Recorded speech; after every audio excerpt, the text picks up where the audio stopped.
고요. 내가 구원받은 그리스도인임을 증명하는 것. 내가 구원받은 그리스도인임을 증명하는 것이라는 제목으로 하나님의 말씀을 이 시간에 함께 보겠습니다. 할렐루야. 자, 우리 지난주에 들었던 말씀 잠깐만 나누고 또 말씀 들어가겠습니다. 지난주에 이제 지지난주에 봤던 은사들 그 남은 것 다 이렇게 보았어요. 특별히 예언의 은사는 한 번 더 봤는데요. 우리가 처음에 은사에 대해서 첫 번째 제가 설교할 때 미래를 바꾸게 하는, 현재의 율법을 통해서 미래를 바꾸게 하는 게 지금도 선포되는 하나님의 설교다. 선지자들이 예언서의 92%가 다 이런 예언을 했다라고 말씀을 드렸고, 지난주에는 예언의 다른 부분을 우리가 봤죠. 그거는 정말 다가올 미래를 예언하는 예언이에요. 어떤 일이 있을 것인지, 어떻게 대비해야 하는지, 이런 것들에 대한 예언의 은사를 받았을 때 어떻게 예언하고, 또 이런 예언을 들었을 때 우리가 어떻게 분별할 수 있는가를 봤어요. 특별히 사도행전에 나오는 아가보라는 선지자를 통해서 본 것은, 예언하는 자도 하나님께서 주신 것만 전하도록 하는 연습이 필요하고, 사람들에게 말할 때 이게 덕을 세우는 것인지 아닌지를 살펴보라는 것입니다. 이것을 바울은 믿음의 분수라고 말을 했죠. 그러면서 이제 나머지 은사들 다 봤어요. 자, 섬기는 은사, 이것은 실제적인 봉사를 의미한다고 말씀을 드렸고요. 가르치는 은사는 진리를 납득이 되도록 설명해 주는 거야. 저 사람이 설명해 주면 머릿속에 쏙쏙 들어와. 저분이 설교하는 거 들으면 잘 이해가 돼. 이게 가르치는 은사이죠. 전도할 때도 이런 은사가 있는 사람들은 진리를 가르치고 믿지 않는 자들에게 전도하는데 굉장히 힘을 얻게 됩니다. 위로하는 은사는 힘든 사람, 위로가 필요한 사람들과 나란히 걷는 것이라고 말씀드렸어요. 위로한다는 헬라어가 나란히 걷는다는 뜻이었잖아요. 그래서 어떤 스킬이 필요한 게 아니고 함께 걸어주고 지지해주고 용납해주는 게 위로라고 말씀드렸습니다. 구제는 갚을 수 없는 자에게 내가 주면 하나님이 갚아주시는구나. 이 성경의 말씀을 믿고 즐거움으로 하라, 성실함으로 하라 말씀을 드렸고요. 다스리는 자는 부지런함으로 해야 하고, 마지막으로 긍휼의 은사는 가난한 사람, 아픈 사람, 약한 사람을 돌보는 것인데, 이렇게 긍휼함으로 사람들을 돌볼 때 사람들의 그 필요를 캐치하고 그 사람 곁에서 도와줄 수 있는 그런 은사가 긍휼의 은사라고 말씀을 드렸어요. 이렇게 7가지 은사 목록 우리가 다 살펴봤고, 그러면 우리가 중요하게 본 게 이거죠. 나에게 어떤 은사가 있는지 어떻게 알 수 있는가. 첫 번째로 말씀드린 게 자기 진단이에요. 은사를 발견하기 위해서 마음을 살펴보는 거예요. 그래서 나는 어떤 일에 즐거워하는가, 나는 무슨 일에 마음이 끌리는가. 이 교회에 봉사하는, 섬기는 여러 가지 일들 중에 끌린다는 얘기는 이런 거죠. 남들은 모르는데 나는 그 필요가 자꾸 눈에 들어오는 거예요. 남들은 그냥 지나치는 것도 나는 그게 마음에 자꾸 걸려.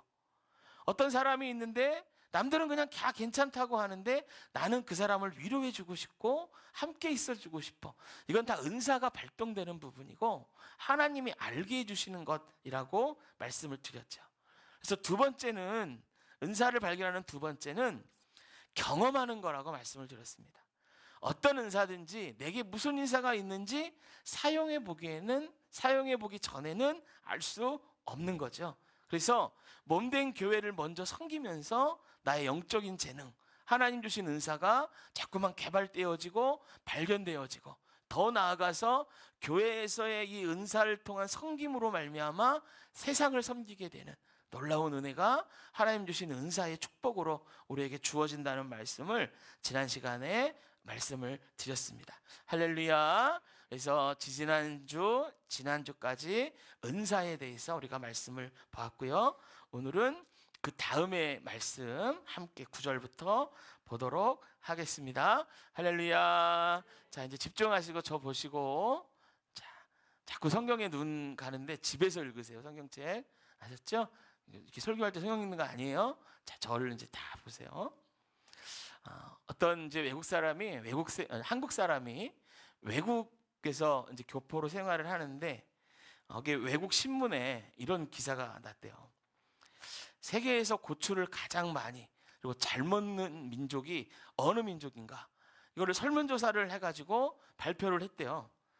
그래서 이제 그 순위를 이렇게 보니까 1위가 어디냐면 멕시코, 2위는 페루고요, 3위는 태국이더래요.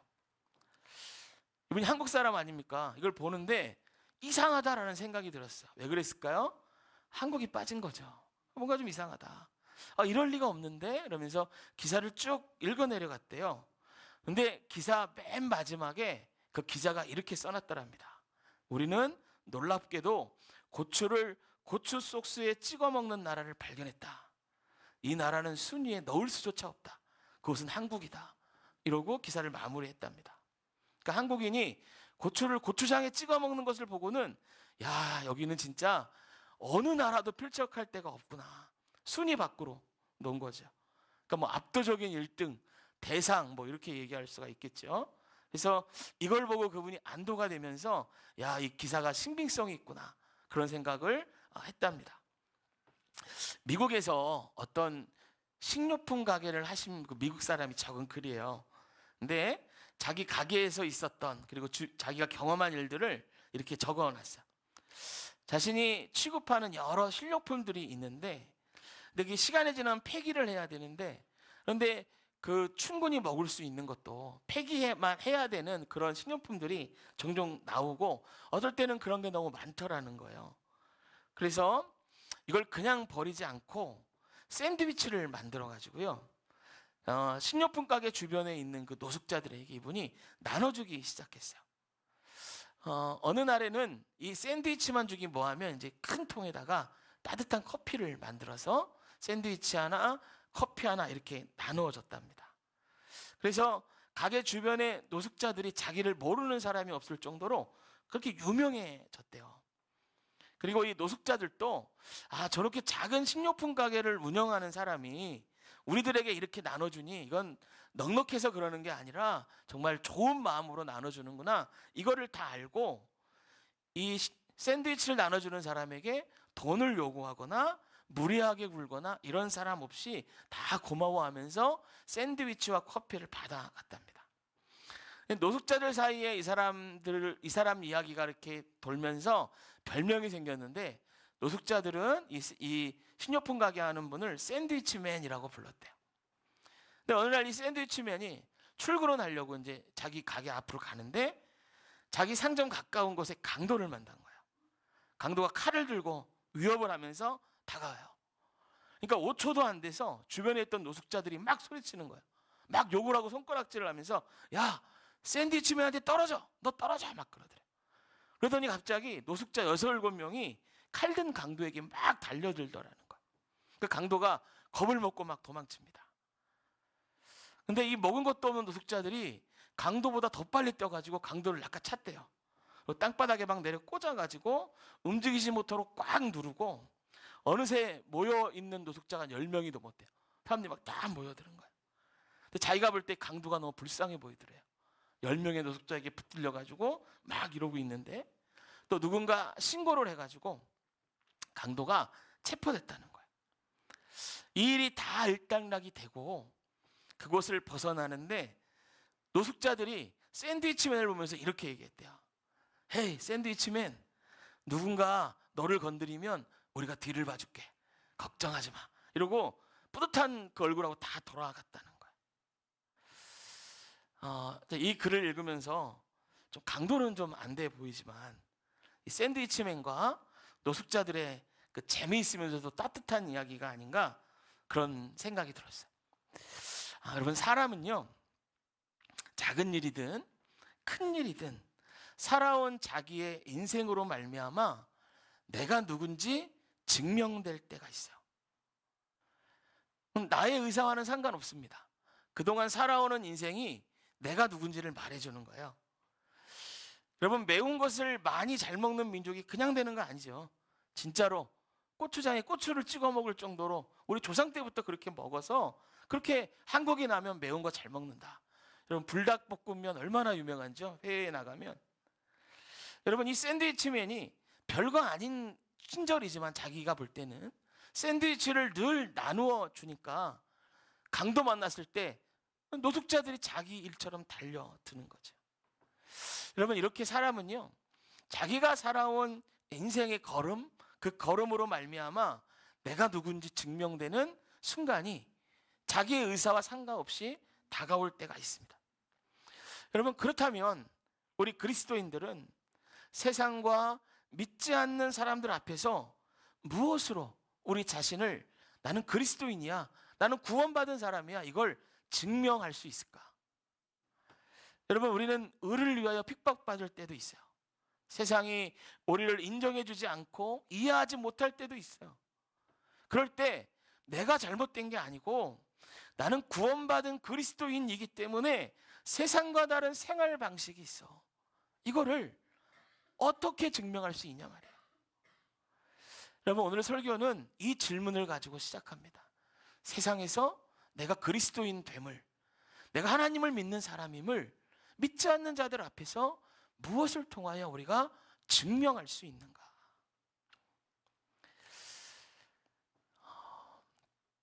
성경에 핵심이라고 말할 수 있는 구절들이 있죠. 그 중에서 구원에 대한 구절은 정말 핵심 중에 핵심이라고 할 수 있죠. 어떻게 우리가 구원받는가를 알려주는 그런 구절이에요. 이 구절 중에 요한복음 5장과 요한일서 3장이 있어요. 이 성경은 모두 예수님의 제자 요한 사도가 기록한 말씀이에요. 먼저 요한복음에 보면은 이 구원에 대하여, 구원받는 방법에 대하여 이렇게 말합니다.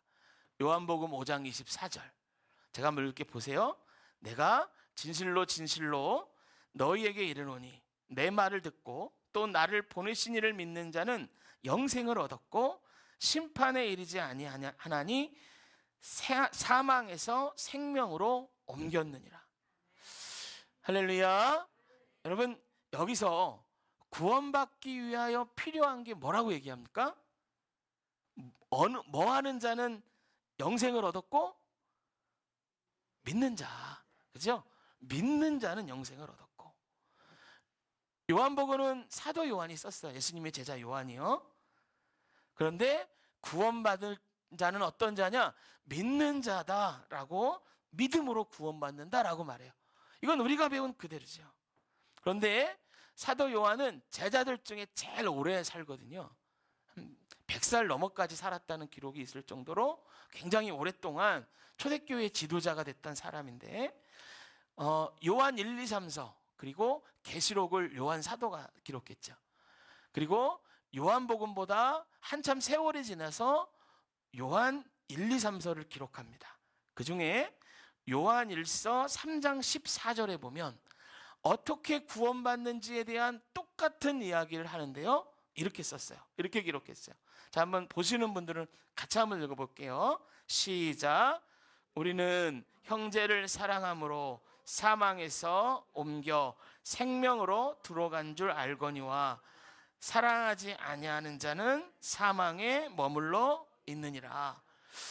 여러분 요한복음에서는 어떻게 구원받습니까? 라고 얘기하면 믿음으로 구원받습니다. 그렇게 얘기해요. 그런데 더 지나서 오랜 세월을 살고 나서 똑같은 사람 요한이 쓴 요한일서에 가면 어떻게 구원받습니까? 라고 얘기하면 이렇게 얘기하는 거예요. 우리는 형제를 사랑함으로 사망에서 옮겨. 사망에서 옮긴다는 말은 구원받는다는 말이거든요. 또 사랑하지 아니하는 자는 사망에 머물러 있느니라. 여러분 요한 일서와 요한 복음이 말하는 사랑의 조건이 어떻게 보면 달라요. 어디는 믿음이고 어디는 사랑이라고 말하고 있는 거예요. 아까도 말씀드렸죠. 구원에 대해서 말하는 구절은 성경의 핵심이고 어떻게 보면 이건 바뀌면 안 되는 구절인데 똑같은 사람 요한이 썼는데 하나는 믿음이요, 하나는 사랑이라고 말하고 있어요. 그러면 구원의 방법이 바뀐 건가? 요한이 잘못 기록한 건가? 하나님이 요한을 통해서 구원의 다른 길, 마치 다른 복음이 있는 것처럼 그렇게 우리에게 알려주는 건가? 여러분, 그렇지 않아요. 요한은요, 믿음과 사랑을 같은 것으로 봤어요. 다시요, 요한은 믿음과 사랑을 같은 것으로 봤습니다. 할렐루야. 이 말을 한 요한 사도는 별명이 있어요. 여러 가지가 있는데요. 이 요한 1, 2, 3서를 쓰고 계시록을 쓸 그때가 인생 말년쯤인데, 그때는 초대교회 교인들에게 뭐라고 불렸냐면 사랑의 사도라고 불렸어요. 사랑의 사도. 그런데 이 요한 사도가 처음부터 사랑의 사도였는가? 그렇지 않아요. 예수님 처음 따라다닐 때, 예수님의 제자가 되어 처음 예수님을 따라다닐 때에도 요한 사도에게 별명이 있었어요. 그 별명이 뭐냐? 우레의 아들입니다. 우레의 아들. 우레는 천둥과 번개를 동반한 비를 우레라고 하죠. 그러니까 성격이 아주 급하고 참지 못하는 이런 사람을 우레의 아들이라고 하는 거예요. 왜 요한에게 이런 별명이 붙었을까? 복음서에 요한의 모습을 기록한 거 보면 금방 납득이 가요. 먼저 누가복음에 보면요, 이런 장면이 기록됩니다. 어떤 사람이 예수님의 제자가 아닌데 예수님의 이름으로 귀신을 쫓는 거예요. 그러니까 요한이 화가 났어요.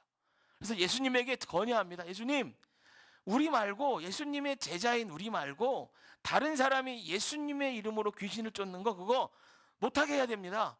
내가 당장 가서 못하게 하겠습니까? 못하게 하겠습니다. 막 건의해요. 그때 여러분, 예수님이 야, 놔둬라, 그렇게 말씀하셨기에 망정이지 아니었다면 쫓아가서 싸웠을 거예요. 너 하지 말라고. 또 사마리아를 이제 거쳐가는 일이 있었어요. 예수님과 제자들이. 근데 아니, 사마리아 사람들이, 사마리아를 이제 처음 가는 게 아니에요, 예수님과 제자들이. 근데 사마리아 사람들이 예수님과 제자들에게 쉴 곳도 마련해 주지 않고 영접하지 않는 거예요. 아무도 내다보지 않는 거예요. 그러니까 요한이 화가 났어요. 속된 말로 막 열받았어요. 그래서 뭐라고 말하냐면, 예수님, 너무하잖아요. 우리가 불을 명해서 하늘로부터 떨어져 가지고 사마리아를 불질러 버립시다. 그러니까 자기들 영접하지 않았다고 저들 다 태워 죽이자고 막 이런 과격한 말을 하는 사람이 사도 요한이에요. 그러니까 복수심이 많고요, 맹렬하고 남 판단을 잘하고 이기적이에요. 이 과격한 사람이 요한이었고, 그래서 별명이 우레의 아들인 거예요. 여러분, 우리 주변에 우레의 아들이 있어요. 어떻게 하겠습니까? 우레의 아들들만 있는 건 아니죠. 우레의 딸도 있지 않습니까? 근데 막 이런 사람도 우리 주변에 막 가득하다고 생각해 보세요. 정말 마음이 어렵겠죠. 요한은 그런 사람이었어요. 그런데 나중에요, 그의 별명이 바뀌어요. 그래서 그 별명이 뭐냐? 사랑의 사도예요. 사랑의 사도. 너무 갭이 크잖아요. 어떻게 우레의 아들이 사랑의 사도가 되냔 말이에요. 초대교회 전승들이 있어요. 성경에 나오지 않지만 이렇게 전해져 내려온 이야기들이 있는데, 그 전승에 보면 요한에 대한 이야기가 있는데요, 그 중에 하나가 이거예요. 요한 사도가 오래 살았다 그랬잖아요. 노년이 돼서 아주 약해져 가지고 거동이 될 수 없을 때 사람들이 요한 사도를 이렇게 들것 같은 데다가 이렇게 안아가지고 예배를 드릴 수 있도록 옮겨놨다는 거예요. 그리고 교회 모임에 들어오면 여러분, 살아있는 마지막 예수님의 제자가 자기들 옆에 있는데 사람들이 어떻겠어요? 와, 요한이다, 요한이다 막 그러지 않았겠어요? 그러면 한마디 해달라고 그러면은 요한 사도가 누워있다가 말도 잘 못하시는 양반이 딱 한마디 했대요. 자녀들아, 사랑해라. 이 말을 했대요. 그럼 사람들이 다 눈물을 흘리고 요한 사도 말에 감격했다는 거예요. 여러분, 이럴 정도로 사도 요한이 우레의 아들인 사람이 초대교회 지도자로 있을 때에는 자기가 먼저 사랑을 실천하고 남들에게도 사랑을 가르치고 늘 사랑하라 라고 말하는 사람이 되었다는 거예요. 그 요한이요, 요한복음에서는 믿음으로 구원받는다라고 말했다가 나중에 쓴 요한 1서에는 사랑함으로 구원에 이른다라고 말한 거예요. 그렇게 말한 이유를 우리가 아는 게 중요하죠. 요한이 오랜 세월 예수님을 믿고 변화된 인생으로 살아보니까, 자기 자신을 보니까 그런 거예요. 십자가의 복음을 깨닫고 구원받은 사람은 사랑의 사람이 될 수밖에 없다는 걸 깨달은 거예요. 할렐루야. 여러분, 우레의 아들도 사랑의 사람이 되는데 예수를 믿었다는 건 그 변화는 사랑으로 나타나는구나, 그거를 자기 인생을 보면서 깨달은 거예요. 그래서 진정으로 믿었다면 나를 위해 죽으신 예수님의 그 사랑 때문에 자기도 남을 사랑할 수밖에 없다는 거를 자기 인생을 통틀어 깨닫고 그렇게 말한 거예요. 사랑으로 구원받는다. 할렐루야. 할렐루야. 그 부인할 수 없는 증거가 바로 사도 요한인 거죠. 그러므로 요한에게 믿음과 사랑은 같은 말이에요. 그래서 사랑으로 구원받는다라고 말한 거예요. 여러분, 이 요한이 사랑으로 구원받는다라는 말을요, 지금 우리 본문에 나오는 설교에 있는 주제에 맞춰서 이야기하면 이렇게 이야기를 할 수 있어요. 내가 구원받은 그리스도인임을 증명하는 것은 사랑이다. 할렐루야. 사랑이 나타나는 거예요. 내가 구원받은 그리스도인임을 나타내는 게 사랑인 거예요. 사랑으로 증명되는 거예요. 여러분, 우리가 살다 보면 아까도 말씀드렸지만 의를 위하여 핍박받을 때 있어요. 가족 중에 혼자만 예수 믿을 때 명절에 제사 때문에 늘 부딪혀요. 마치 연못을 흐리는 미꾸라지 같은 취급을 받을 때도 있고, 그리스도인으로 살면서 하지 못하는 일 때문에 조롱받을 때도 있어요. 그러면서 야, 다 너같이 믿진 않던데, 너 광신자 아니야? 너 정신이 어떻게 된 거 아니야? 심하면 이런 얘기를 들을 때도 있어요. 그러면 이런 사람들 앞에서 우리가 잘못된 게 아니고 내가 그리스도인이고 너희도 구원받아야 돼 라는 것을 증명하는 길은 사랑밖에 없다고요. 사랑으로 하는 거라고요. 다른 것으로. 전에는 말싸움으로 싸워서 증명하려고 하는 사람도 많았죠. 전에는 내가 이렇게 지식이 많고 나는 이런 사람이야 라고 하면서 자기를 높이면서 증명하려고 하는 사람들도 많았죠. 그러나 그런 걸로는 증명되지 않아요. 오직 사랑만이 내가 그리스도인임이 증명되는 도구로 되는 것이에요. 할렐루야. 할렐루야. 여러분, 우리는 지난주, 지지난주 두 번에 대해서 은사에 대해서 봤는데요. 모든 은사들의 바탕이 이 사랑이에요. 사랑이 없다면 내가 왜 이런 일을 해야 하는지 설명할 수 없어요. 아니, 내가 왜 섬겨야 되냐 말이에요. 내가 왜 위로를 해야 되냐 말이에요. 왜 구제를 해야 되고 왜 긍휼을 베풀어야 되냐 말이에요. 남들은 안 그러는데 아니, 왜 그러야 되냐고 도대체. 왜 내가 손해를 봐야 되냐고. 사랑이 없으면 이게 설명이 안 된단 말이에요. 사랑하기 때문에 구제하고 긍휼 베풀고 섬기고 위로해야 되는 거예요. 그래서 바울도 오늘 본문에 보면 7가지 은사에 대해서 말한 다음에 9절부터 뭘 가르쳐요? 사랑을 가르치는 거예요. 할렐루야. 사랑에 대해서 말하는 거예요. 그런데 문제가 있죠. 다 알겠는데 어떻게 사랑해야 되는지 모를 때가 많더라는 거예요. 요즘은 더 그렇죠. 하도 이것도 사랑 저것도 사랑, 심지어는 동성애도 사랑, 막 사랑 하니까 진짜 사랑이 뭔지 헷갈릴 때도 많아요. 저희 딸이 금요일 날 이제 학교에서 보여주는 연극을 서울에서 보고 왔는데, 연극 내용에 여자들끼리 막 뽀뽀를 하고 막 나중에 이렇게 커플이 되고 막 이런 내용이 있더라는 거야. 아니, 논산 애들이 서울까지 가서 연극을 봤는데 도대체 뭐가 사랑이냐 말이에요. 그래서 진짜 사랑이 뭔가 우리가 알아야 돼요. 왜 저건 사랑이 아닌가 설명할 수 있어야 되죠. 9절은 사랑이 뭔지, 성경이 말하는 사랑이 뭔지를 가르쳐줘요. 자, 9절 한번 손으로 짚어보세요. 9절 한번 읽어볼게요. 시작.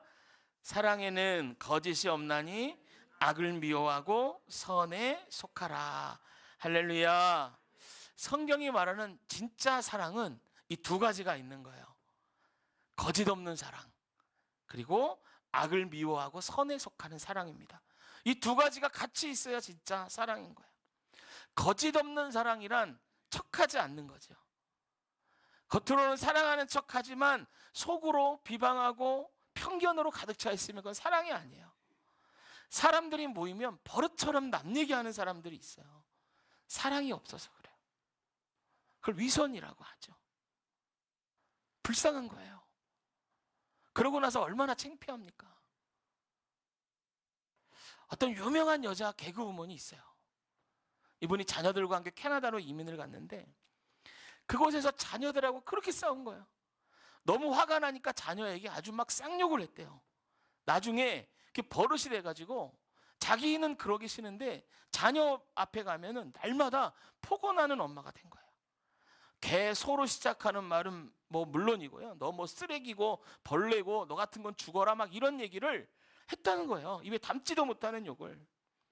그런데 어느 날도 엄마의 폭언을 막 참으면서 했던 아들이 어느 날은 이렇게 말하더래요. 엄마, 아니 엄마는 교회 집사라고 하면서 밖에서는 안 그런 척하지만 집에만 오면 변한다. 엄마 이러는 거 아무도 모른다. 집사면 집사답게 똑바로 하라고 막 그러면서 아들이 참다가 대들더래요. 애를 학교 보내놓고 가만히 생각해 보니까 그 말이 다 맞는 거죠. 그런데도 자기 모습은 안 바뀌는 거예요.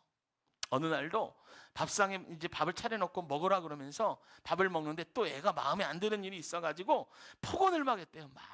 막 나가 죽어라 뭐 개소 막 이러면서 너는 벌레 같은 막 이러면서 정말 막 입에 담기도 힘든 막 폭언을 막 하는 거예요. 근데 마음속에 이런 음성이 들리더라는 거예요. 네 아들 네가 말하는 그대로 되게 해줄까? 이런 음성이 들리더라는 마음속에. 정신이 반짝 들었대요. 그래서 대답도 못하고 가만히 있었대요. 근데 자식이 나간 뒤에 생각해보니까 자기 말대로 자식이 그대로 되면은 나가서 죽어야 돼. 비참하게 죽어야 돼. 그러니까 아들 보내놓고 자기가 말한 걸 뒤돌아보니까 자기가요 말로 아들을 죽이고 있었더라는 거예요. 말로 아들을. 또 돌아보니까 세상에서 자기 아들 가장 많이 괴롭히던 게 자기더라는 거예요. 그래서 기도하고 회개하고 욕하지 않기로 결정을 했대요. 그래서 그날부터 욕을 안 했다는 거예요. 그런데 아들이 욕하지 않는 엄마를 보고 더 불안해하더래요. 아들이 무슨 생각을 했냐면 야 욕을 쌓아놓고 있다가 언젠가 한번 쏟아내려고 그러는구나. 야 이거 한번 걸리면 진짜 끝나겠다. 막 그래서 애가 집에서요 긴장하고 있는 게 다 보일 정도로 욕을 끊었더니 긴장하고 있는 거예요. 그래서 이 엄마가 안 되겠다 싶어가지고 아들 놓고 진심으로 사과하고 무릎 꿇고 이러이러한 거 정확히 짚어주면서 엄마가 잘못했다 얘기했대요. 그러니까 아들이 엄마를 보면서 대성통곡을 하더랍니다. 자기 아들이 막 대성통곡을 하더래요. 그러면서 내가 엄마처럼 유명한 개그우먼 아들로 살면서 얼마나 어려운지 아냐고 막 울더래요. 그렇게 아들과 화해하고 나서 그 가정을 하나님이 회복시켜 주셨대요. 그 일이 있고 나니까 아들이 공부하기 시작하더래요. 그리고 자기를 뒤돌아보면서 이분이 자기를 바꿔나가니까요. 정말 아들은 자기는 하나가 변하면 아들은 10개가 변하더래요. 확확 변하더래요. 그래서 안에서의 모습, 밖에서의 모습 그게 같아지니까 지금 아들이 너무 잘 성장했다는 거예요. 여러분 사랑은요 거짓이 없어야 돼요. 남들 앞에서만 사랑하면 문제가 생겨요. 그리고 그게 사랑이 아니라는 건 시간이 지나면 밝혀집니다. 그래서 위선 없는 사랑, 거짓되지 않는 사랑으로 사랑이 돼요. 두 번째는요, 사랑은 악을 미워하는 거야. 악을 미워하는 거. 근데 이상하지요? 사랑을 말하면서 사도 바울은 미워하는 것에 대해서 말하는 거야. 근데 뭐를 미워하는지를 정확히 알아야 돼요. 사람이 아니고요, 그 악을 미워하는 거야. 악을. 그러니까 여러분, 사랑은 무조건 수용하는 게 아니에요. 여러분, 왜 동성애가 사랑이 아닙니까? 악을 미워하는 사랑이 아니기 때문에 그래요. 여러분, 그 불륜을 저지르는 사람들 지금은 더 당당해요. 뭐 예전에 그 간통죄는 없어졌고 그래서 우리가 사랑하는데 무슨 문제냐 막 이래서 요새는요 불륜하는 거 밝혀도 고소도 못해요. 잘못해서 이게 감청하고 도청하면 그게 또 스토커법으로 걸려가지고 그 사람이 더 어려워져요. 그런데 당당합니다. 우리가 거짓 없이 사랑하는데 이거 사랑 아니냐 막 이렇게 얘기해요. 근데 사랑 아니죠. 왜? 그 사랑은 거짓된 사랑이기 때문에 그래요. 거짓 없는 사랑이 아니기 때문에 그런 거예요. 그래서 여러분, 사랑은 모든 걸 용납하는 게 아니고 이게 같이 있는 거예요. 사랑은 거짓이 없나니 악을 미워하고 선에 속하라. 할렐루야. 이게 진짜 사랑이에요. 그래서 여러분, 이 두 가지의 균형 안에서 사랑을 봐야 돼요. 사랑을 봐야 돼요. 그리고 이 두 가지의 균형 안에서 우리가 어떻게 남을 사랑할 수 있는지를 10절부터 13절이 말해줍니다. 빨리 한번 볼까요? 자, 10절 한번 읽어보세요. 10절 시작.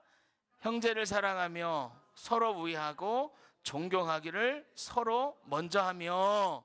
이 먼저란 말에 볼펜 있으신 분 한번 줄 쳐보세요. 먼저 하는 겁니다. 그러니까 여러분, 저 사람이 내게 한 걸 돌려주는 게 아니에요. 먼저 하는 거예요. 먼저 하는 거. 자, 11절입니다. 읽습니다. 시절. 부지런하여 게으르지 말고 열심을 품고 주를 섬기라. 열심히 주를 섬길 수밖에 없어요. 그 사랑 안에 있으면. 왜? 예수님이 날 위해 십자가 지신 걸 알기 때문에. 세상에 줄 수 없는 큰 사랑을 내가 받았기 때문에 우리가 할 수 있는 건 게으르지 않고 열심으로 주를 섬기는 것뿐인 거예요. 자, 12절 13절 같이 한번 읽습니다. 시작. 소망 중에 즐거워하며 환난 중에 참으며 기도에 항상 힘쓰며 성도에 쓸 것을 공급하며 손 대접하기를 힘쓰라. 할렐루야. 여러분, 이렇게 서로 사랑하는 것이에요. 이렇게 서로를 먼저 섬기는 것이에요. 이게 사랑입니다. 이 사랑을 바탕으로 주님의 교회가 세워지는 거예요.